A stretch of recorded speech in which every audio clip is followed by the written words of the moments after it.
And another story, but before I forget this, was that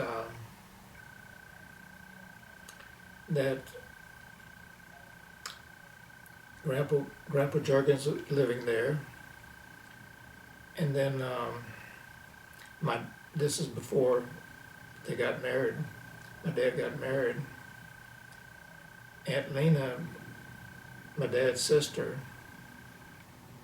I think she'd already gotten married, but anyway, my dad and Uncle Henry, his brother, lived there because it was just a two-bedroom house. And they lived there with Grandpa Juergens, and Aunt Frida got married, and they didn't have nothing, another place to stay either. So the story goes that Uncle Bill and Aunt Frida got married, and they lived in the same room with my dad and Uncle Henry for about 6 months. That's a pretty tough honeymoon, isn't it? But nevertheless, that's kind of the way it was because they didn't have a place to stay. I'm off the subject a little bit because I'm not going down the list like I should. Well, I'll try to jump back into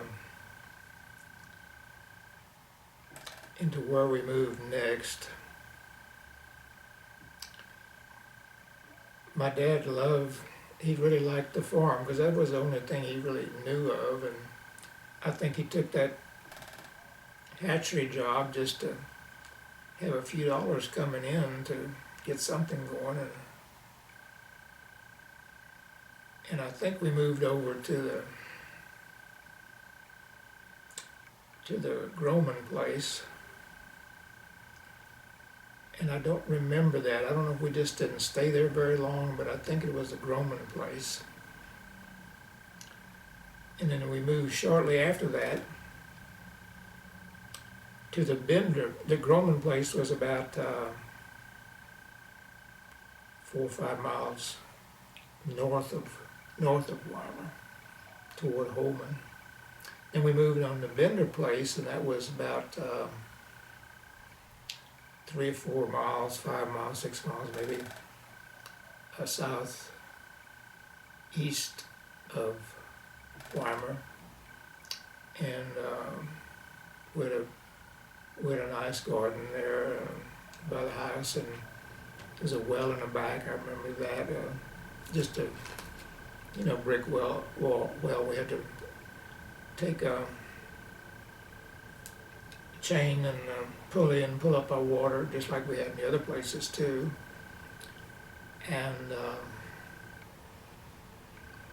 my dad would make some home brewed beer, and he would put in these bottles and put a lid on it, or one of those snap deals that you snap down, and he would put a fishing line on there and lower those bottles down in the well to keep that beer cold. And I remember it was a very hard freeze that year. I mean, there was some before, obviously, but that's the one I remembered. And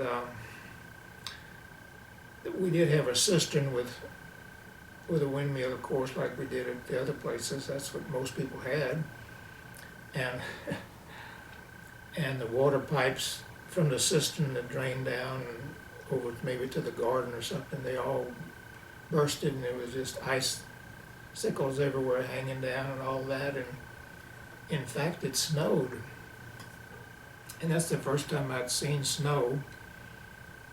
And my mom went out and got a cup and gathered up some snow for us. It wasn't that much, but it did snow enough to get on the ground, and we could scoop some up. And she got that snow and made a glass of snow, obviously, and then she put vanilla and vanilla flavoring in there, and some sugar, and stirred that up, and that was a pretty darn good treat. I mean, that was pretty good. I remember that part. And anyway, we stayed there for just a short time too, and then we moved over to Grandpa Billick's place, and that was the original home place where all the Billick children were born. I say all, there might have been a few born before they came there from High Hill, but that's basically where they were born and raised. And that was about a half a mile, 3/4 mile south of where Grandma and Grandpa Billick lived, and then Uncle Fred and Tante Betta lived about a half a mile to the south. So it was kind of like a triangle. And we were sharecroppers, Uncle Fred and Tante Betta and my dad and Mom.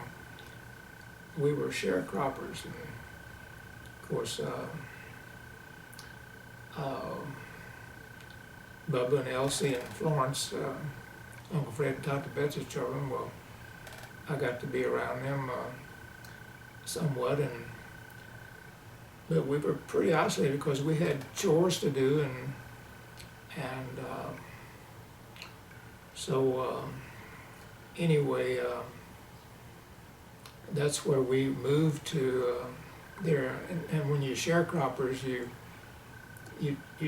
take the land and you farm it, and the corn and the cotton and any cash items and things you give a fourth. I think it was a fourth to the landlord, and you kept 3/4. And that's kind of what it was. And we farmed with horses and mules. And 1941, when the war broke out, I was 7. That was about the year I started school over at Bodark. And this was a real trying time, which I didn't understand much about the war, because I was 7, but most of my older cousins and friends of my cousins and people that I knew, some on the Billick side and some on the Juergens side, they were all drafted in the war. So the little town of Weimar didn't have many young people, young men left, really. A lot of them got drafted. So I started school at Bodark, like I said, about that time, because I was about 7. They didn't have any kindergarten or pre-kindergarten or whatever programs they got. And I would walk to school, and I remember my dad took me the first day. I walked to school, I guess it's around 3 miles, give or take some.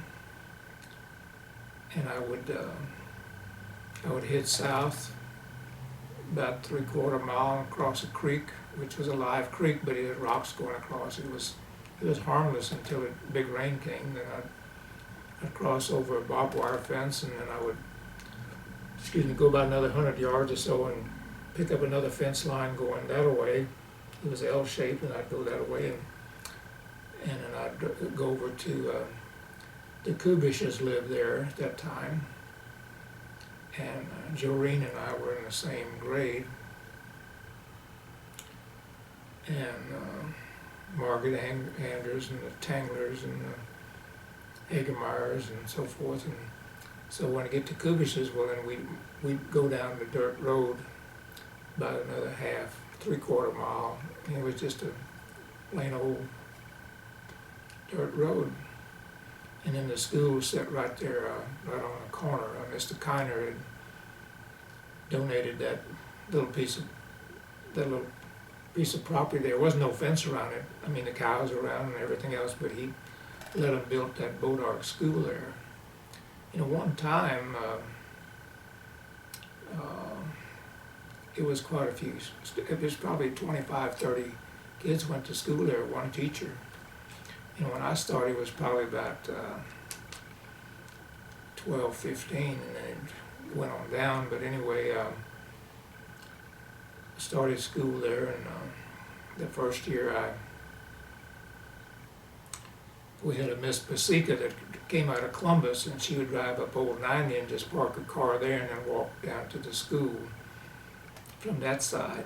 And then the next year, we had Miss Shimbera, and she just lived right down the road on that dirt road we walked down. She just lived a little bit past the school with her parents, and of course she was Czech, and my English was getting pretty good, but I still use a little bit of German stuff, and so we had to compromise pretty quick on that because she was Czech and I was German, but we got along all right. And being at Bodark, we just didn't have much to do. We didn't have, we had seesaws, and we had an old merry-go-round. It was a little bit lopsided, but it did work if you really worked at it and ran real fast, got it spinning. And we had a volleyball net, 2 volleyball poles, but the net was torn, and we just never found a volleyball, and nobody ever bought one. So we played kick the can. We'd hide and kick. They'd try to find us, and then we'd sneak by and on the other side try to kick the can. And if they got to the can before the person running to kick it, well, then you were out. So, and then we'd play hide and go seek down in the pastures down there, and we of course packed our lunch and didn't have a cafeteria. In fact, we didn't have any of that stuff.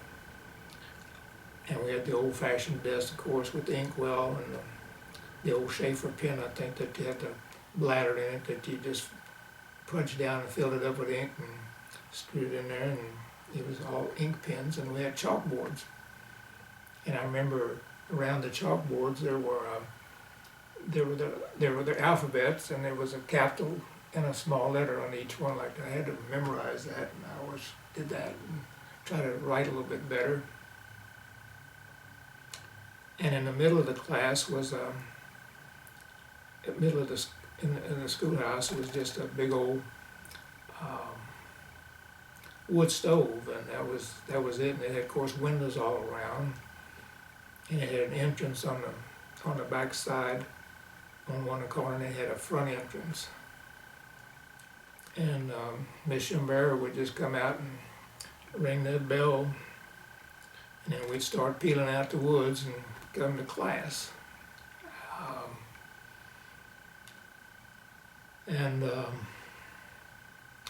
It would get pretty cold there in the winter, obviously, and I had a book satchel, and I'd take my books home, and my dad and my mom they were always concerned about me, having a good pair of shoes, and I'd get 2 khaki shirts and 2 khaki pants and 1 pair of high top shoes, and that lasted me for the school year. And when it rained or something, I mean, I went barefooted quite a bit. If it wasn't just terribly cold, because I didn't want to ruin those shoes.